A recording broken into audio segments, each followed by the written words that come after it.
திருவாரூர் மாவட்டத்தில் SCM garments நிறுவனம் 50 கோடி ரூபாய் முதலீடு செய்கிறது. அண்மை செய்தியாக பார்த்து வருகிறோம். இது தொடர்பான அறிக்கையை தமிழக அரசு வெளியிட்டிருக்கிறது. சென்னை சில்க் குழுமத்தின் SCM கார்மெண்ட்ஸ் நிறுவனம் திருவாரூர் மாவட்டத்தில் 50 கோடி ரூபாய் முதலீடு செய்கிறது. இது பற்றிய கூடுதல் தகவல்களை வழங்குவதற்காக கண்ணன் இணைகிறார். கண்ணன், விரிவான தகவல்.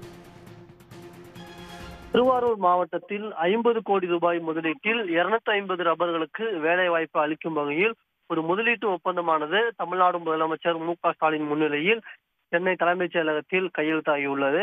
அதன்படி ஜவுளித்துறையில் முன்னணி நிறுவனமாக விளங்கும் SCM கார்மெண்ட்ஸ் குழுமத்தின் துணை நிறுவனமான சென்னை சில்க்ஸ் குழுமமானது இந்தியாவில் மட்டுமல்ல உலகத்திலும் பல்வேறு இடங்களில் கிளைகளை கொண்டு வருகிறது.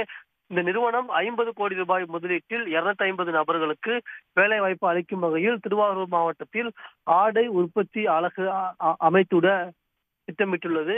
தொடர்பான புரிந்துணர்வு ஒப்பந்தம் தமிழ்நாடு முதலமைச்சர் மு.க.ஸ்டாலின் முன்னிலையில் சென்னை தலைமைச் செயலகத்தில் கையெழுத்தானது. இந்த நிகழ்ச்சியில் அமைச்சர் TRP ராஜா, தலைமைச் செயலாளர் உள்ளிட்ட தமிழ்நாடு அரசின் மூத்த அதிகாரிகள் மற்றும் அந்த சென்னை சில்க்ஸ் குழுமத்தின் உயர் அலுவலர்கள் கலந்து கொண்டனர். விரிவான தகவல்களுக்கு நன்றி கண்ணன். உடனுக்குடன் செய்திகளை தெரிந்து கொள்ள சன் நியூஸ் பெல் ஐகானை கிளிக் பண்ணுங்க.